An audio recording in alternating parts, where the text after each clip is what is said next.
en arc qui arrive sur Amiens tout doucement, avec une structure bien nette, avec beaucoup de pluie et de grêle à l'intérieur évidemment. Par contre, je dis, oh mec, c'est bleu au-dessus de nous. Hein.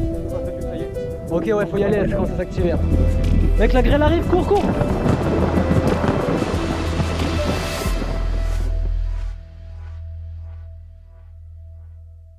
Bon, pour ceux qui habitent dans le quart nord-ouest des Hauts-de-France, on sait vous et moi que le juin 2024 niveau orage c'était pas ouf. On en a même pas eu du tout. Et là, Curanos qui nous pond ça. Cette carte que vous voyez nous montre la probabilité d'orage sur la France. J'ai bien dit probabilité. Si votre ville est dans le zonage, cela ne veut pas dire que vous allez être concerné par un orage. C'est tout comme la vigilance de Météo France. La seule référence, c'est la vigilance de Météo France. Bref, après un mois de juin pourri, là c'est le jackpot pour le Nord, qui s'annonce particulièrement concerné. Enfin, 2 jours avant, car la carte du jour même est bien différente. Là, c'est la douche froide. On n'est plus du tout concerné par le plus gros. Mais je me déplace quand même pour rejoindre Luca sur son point de vue habituel. On est en compagnie de monsieur. Car les modèles météo restent très optimistes pour notre côté. Cette carte visualise les zones de précipitation sur la France. En assemblant ça et d'autres paramètres, on peut déterminer quelle zone sera la plus concernée. Mais toutes ces cartes sont à prendre à la légère. On va dire que c'est plus utile pour déterminer une zone à risque. Et dans ce cas, pour ce 9 juillet 2024, les Hauts-de-France s'annoncent bien placés pour ce risque. Vers 13h, un petit train de cellules se forme à notre sud. Super ambiance pour commencer la journée. Il est, je sais même pas quelle heure il est. Et on a déjà un bel Arcus. On est en compagnie de monsieur. Ouais, bah bien sûr. Et rapidement, une première ligne orageuse nous approche. Malheureusement, elle perd en intensité, mais montre quand même une très belle structure.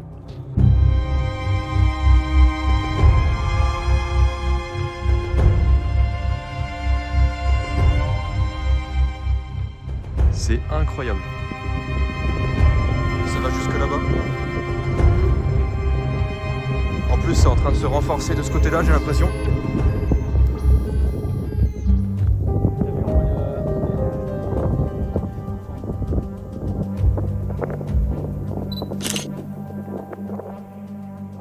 Bon là ça commence à tomber, du coup on s'est réfugié dans un hangar. On va voir un peu les prévisions pour... Bah écoute, visiblement ça a pas l'air de vouloir se calmer sur le WRF. Il y a des trucs qui veulent se former pour la soirée quoi, donc à 18h. Après une bonne douche, c'est une petite pause qui s'annonce. Alors midi passé, on décide de faire quelques kilomètres à pied pour aller manger un bout. Je sais pas ce qui nous a pris ce jour-là, mais en tout cas, on a bien savouré notre pizza. On n'a même pas pensé à regarder le radar. Et pourtant, une super cellule s'approche de nous. Alors on se dépêche de monter sur le point de vue.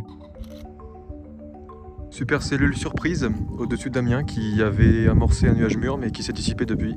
La base elle est bien lisse par contre. Malheureusement, la cellule part déjà et on n'était pas du tout placé du bon côté. Mais c'est pas terminé, le plus gros reste encore à venir. Une ligne orageuse bien arquée se forme vers Beauvais. C'est là-dessus qu'on se concentre pleinement. Et le spectacle sera au rendez-vous.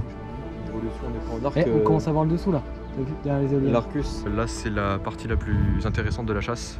On a une structure assez massive qui se dessine à l'horizon. A priori ce serait juste un Arcus. Mais... Le radar, bon ça c'est 5 minutes mais maintenant ça ressemble à ça quoi. Oui bah une petite averse.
Mais tu sais que là si ça tombe sur l'antenne on est légèrement mort hein, je sais pas si t'as conscience de ça.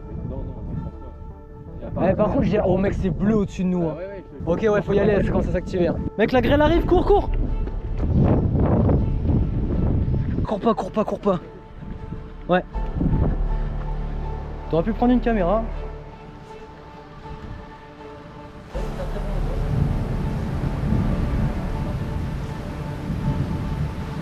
Regarde le mur là. On va voir la machine arriver.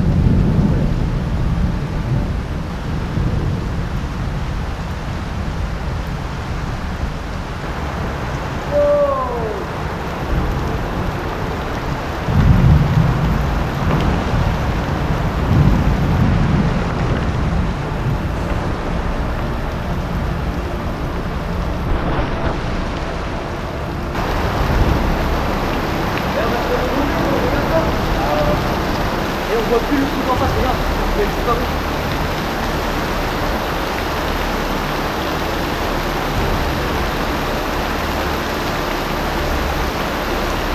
Oh le plan là.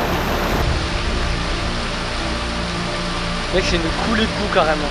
Putain, ma GoPro elle est.